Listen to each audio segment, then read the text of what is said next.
Juan Gabriel llevaba 2 horas cantando sin parar, pero cuando vio el cartel que un niño de 9 años sostenía en la sección 112, detuvo Amor Eterno a mitad de la canción y las 20,000 personas del Madison Square Garden quedaron en silencio absoluto. Era el 17 de septiembre del año 2000 y el recinto más famoso de Nueva York estaba completamente lleno. Juan Gabriel estaba en medio del verso más emotivo de su canción más importante, su voz sosteniendo una nota larga y poderosa, cuando su mirada cayó sobre ese cartel de cartón con letras desparejas escritas por manos infantiles. La nota se cortó abruptamente. Sus manos cayeron a sus costados. La banda continuó tocando por 2 compases más antes de darse cuenta de que algo había pasado. Entonces el silencio se extendió por todo el escenario, por toda la audiencia. Juan Gabriel no se movía, no hablaba, solo miraba fijamente hacia la sección 112, hacia el niño parado sobre su asiento, hacia el cartel que decía, «Canta para mi mamá».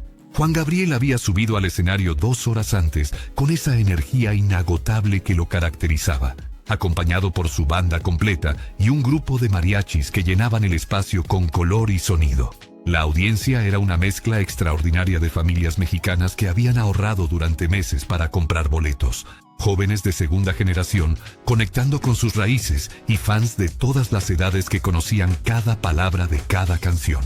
Había cantado Querida, Hasta que te conocí, el Noa Noa, Así fue, y docenas de otros éxitos mientras la multitud coreaba cada letra con devoción absoluta.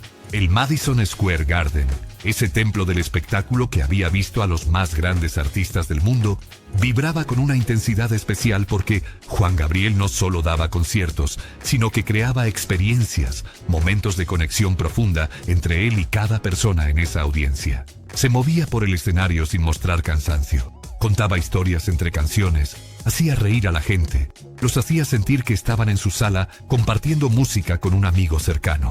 Nadie esperaba que el show se detuviera, mucho menos en medio de Amor Eterno. Esa canción había comenzado minutos antes con los primeros acordes que todos reconocían de inmediato.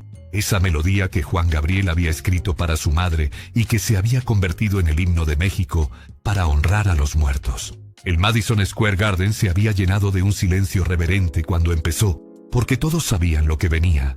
Todos habían llorado con esa canción en algún momento de sus vidas. Juan Gabriel la cantaba con los ojos cerrados, entregándose completamente a la emoción de cada palabra sobre amor que nunca termina y ausencias que nunca se llenan. Miles de personas en la audiencia lloraban abiertamente. Algunos alzaban fotografías de seres queridos fallecidos, otros simplemente se abrazaban mientras las palabras los envolvían. Era uno de esos momentos en un concierto, donde deja de ser entretenimiento y se convierte en catarsis colectiva, donde 20,000 extraños comparten el mismo dolor y el mismo consuelo. Las pantallas gigantes mostraban el rostro de Juan Gabriel en primer plano, sus ojos cerrados, su expresión de dolor hermoso que solo él podía transmitir sin que se sintiera falso o actuado. En la sección 112, 15 filas desde el escenario, un niño llamado Mateo se puso de pie sobre su asiento. Su padre intentó jalarlo hacia abajo porque no se permite pararse en los asientos del Madison Square Garden, pero el niño se resistió con una determinación que sorprendió a su padre. Mateo llevaba una camiseta de Juan Gabriel que le quedaba enorme, probablemente heredada de algún familiar mayor, y en sus manos sostenía un cartel de cartón con letras grandes escritas con marcador negro. El padre de Mateo vio el cartel, leyó las palabras «Canta para mi mamá», y algo en su interior se quebró. Dejó de intentar bajar a su hijo y simplemente puso una mano en su pierna para estabilizarlo mientras Mateo levantaba el cartel lo más alto que sus brazos pequeños permitían. Otras personas alrededor comenzaron a notar al niño parado en su asiento. Algunos señalaban tratando de ver qué decía el cartel. Otros apartaban la mirada sintiéndose intrusos en algo privado. Los operadores de cámara no habían notado todavía al niño porque sus lentes estaban enfocados en Juan Gabriel en el escenario, capturando cada expresión de su rostro mientras cantaba con los ojos cerrados. Entonces Juan Gabriel abrió los ojos. Su mirada barrió la audiencia de la forma en que siempre lo hacía cuando cantaba Amor Eterno, conectando visualmente con diferentes secciones del público, reconociendo su dolor compartido. Pero esta vez su mirada se detuvo abruptamente en la sección 112, en el niño de 9 años parado sobre su asiento, en el cartel sostenido por manos temblorosas. La nota que estaba cantando se cortó a mitad de frase, como si alguien hubiera desconectado un cable. La banda siguió tocando, porque los músicos no podían ver lo que Juan Gabriel veía. No entendían por qué había dejado de cantar. El director musical giró confundido hacia Juan Gabriel, vio que estaba completamente inmóvil mirando hacia la audiencia y dio la señal urgente de parar. La música se desvaneció en una cascada de instrumentos, callándose uno tras otro, hasta que solo quedó silencio. 20.000 personas sintieron ese silencio como un peso físico, algo tan antinatural en medio de un concierto que el instinto fue buscar la causa, mirar alrededor tratando de entender qué había roto el flujo de la música. Juan Gabriel se quedó parado en el centro del escenario, bajo un foco de luz, su traje brillante inmóvil, sus brazos a los costados, mirando fijamente hacia la sección 112, mientras ese silencio imposible se extendía por el Madison Square Garden, llenando cada rincón de ese espacio enorme, con ausencia de sonido que se sentía más fuerte que cualquier música. El equipo técnico estaba en pánico. El director de producción hablaba urgentemente por su headset, tratando de entender si había ocurrido un problema técnico, si el micrófono de Juan Gabriel había fallado, si algo en el sistema de sonido se había roto. Los operadores de cámara movían sus lentes buscando desesperadamente lo que había capturado la atención de Juan Gabriel. Los músicos en el escenario miraban hacia su líder esperando alguna señal, alguna indicación de qué hacer, si debían volver a tocar o esperar o salir del escenario. La audiencia murmuraba nerviosa, algunos pensando que tal vez Juan Gabriel se había sentido mal, que algo grave había pasado. Pero Juan Gabriel ignoraba todo ese caos a su alrededor. Solo miraba hacia la sección 112, hacia ese niño parado sobre su asiento, sosteniendo un cartel con palabras que le habían atravesado el pecho. Entonces hizo algo que nadie en el Madison Square Garden esperaba. Se quitó el micrófono inalámbrico de su oreja, se lo entregó a un técnico que había corrido hacia él preocupado y caminó hacia el borde del escenario. La multitud comenzó a hacer ruido, confusión mezclada con anticipación, porque nadie sabía qué estaba pasando, pero todos sentían que algo importante estaba a punto de suceder. Juan Gabriel bajó del escenario hacia el foso de seguridad, donde normalmente solo los guardias tenían permitido estar. Los guardias de seguridad se movieron para interceptarlo, pero inmediatamente reconocieron quién era y se apartaron dejándolo pasar. Juan Gabriel caminó directamente hacia la audiencia. La gente en las primeras filas se apartaba instintivamente. Algunos extendían las manos tratando de tocarlo, pero él se movía con propósito claro, ignorando todo excepto su destino. Las cámaras finalmente lo siguieron proyectando su imagen en las pantallas gigantes del escenario. 20.000 personas vieron a Juan Gabriel en su traje brillante, caminando por los pasillos del Madison Square Garden, y siguieron su trayectoria hasta que las cámaras encontraron lo que él había visto.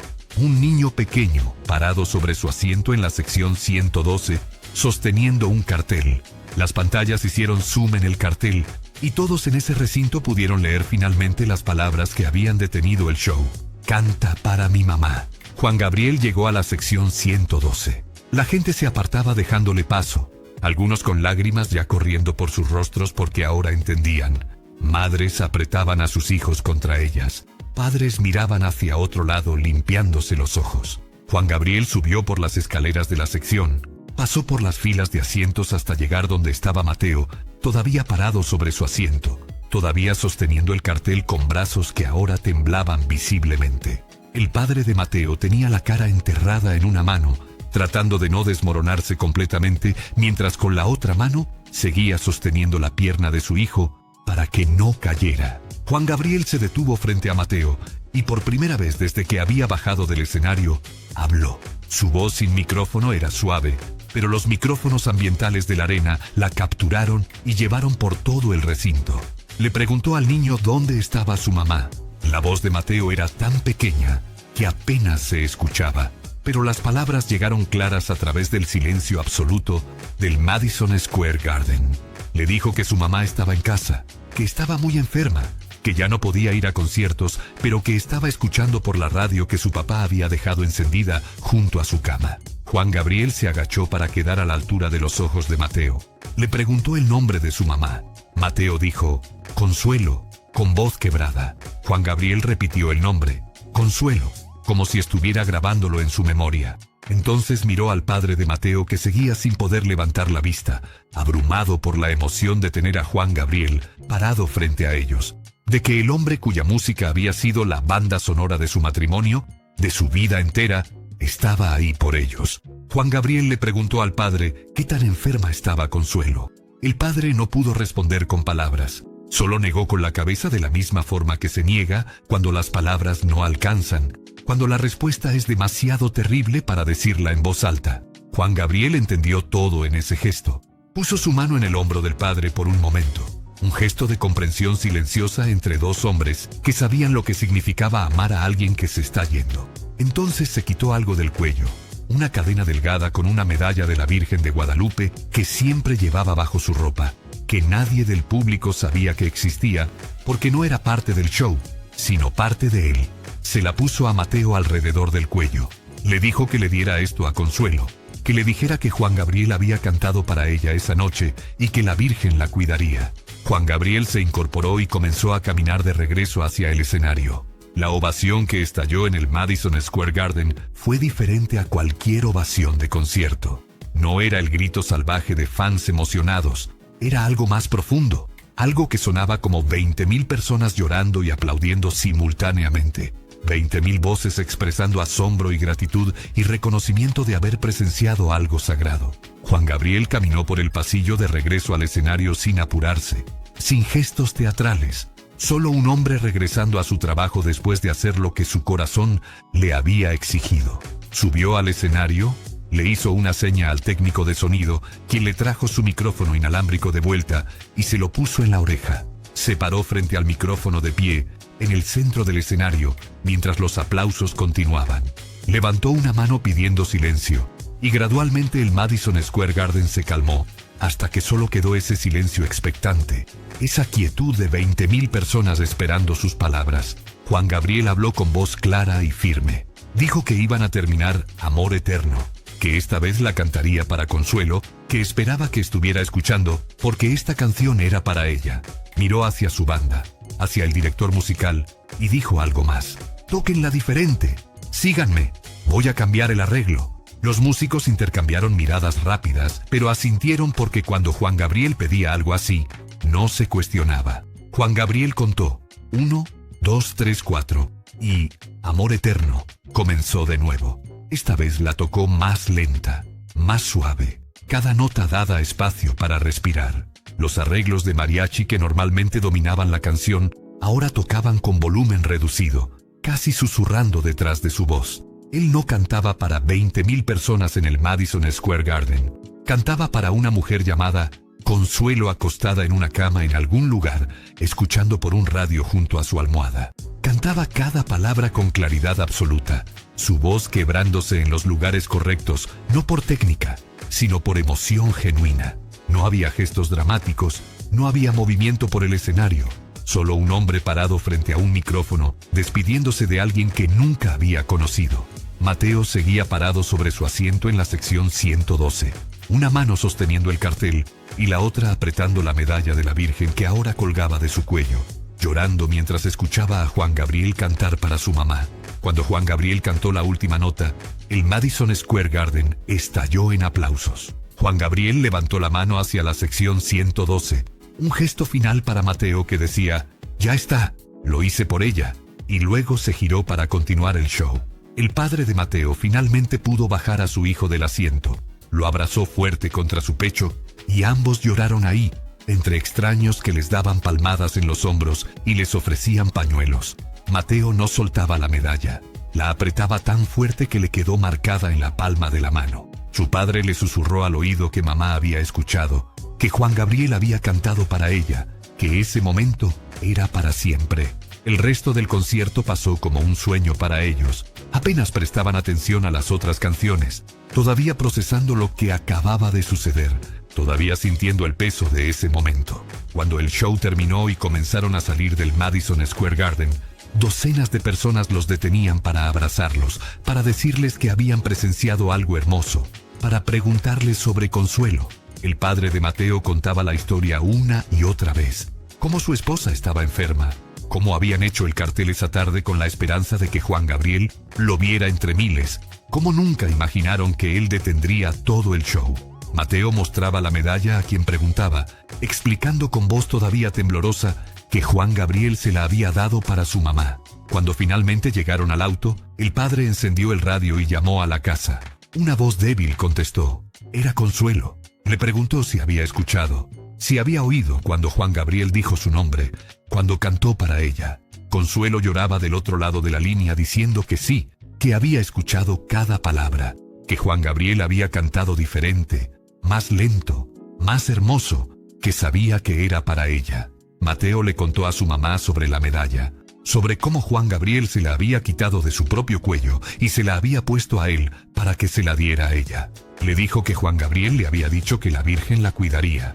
Consuelo le pidió que la guardara hasta que llegaran a casa, que quería verla, que quería sostenerla. El camino de regreso a Queens fue silencioso. Padre e hijo perdidos en sus propios pensamientos sobre lo que habían vivido.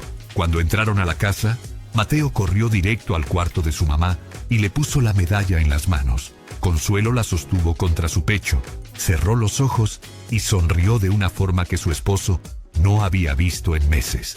Esa noche durmió con la medalla apretada en su mano, y aunque el dolor seguía ahí, aunque la enfermedad no había desaparecido, algo había cambiado. Juan Gabriel le había dado un regalo que ningún doctor podía ofrecer: el consuelo de saber que alguien la había visto, que alguien había detenido el mundo por ella, que su vida había importado lo suficiente para que el artista más grande de México detuviera su show. Esta historia nos enseña algo que olvidamos demasiado seguido en nuestras vidas ocupadas: que detenernos por alguien que está sufriendo es más importante que cualquier agenda que tengamos ese día. Juan Gabriel estaba en medio del concierto más grande de su gira, con 20,000 personas esperando, con una producción de millones de dólares coordinada al segundo, con expectativas enormes sobre sus hombros. Pero cuando vio ese cartel supo que nada de eso importaba, comparado con el dolor de un niño y el deseo de una madre moribunda. Nos recuerda que cada persona que vemos cada día carga historias que no conocemos, dolores que no podemos imaginar, batallas silenciosas que pelean solas, y a veces lo único que necesitan es que alguien las vea, que alguien reconozca que su dolor es real, que alguien les diga sin palabras que importan.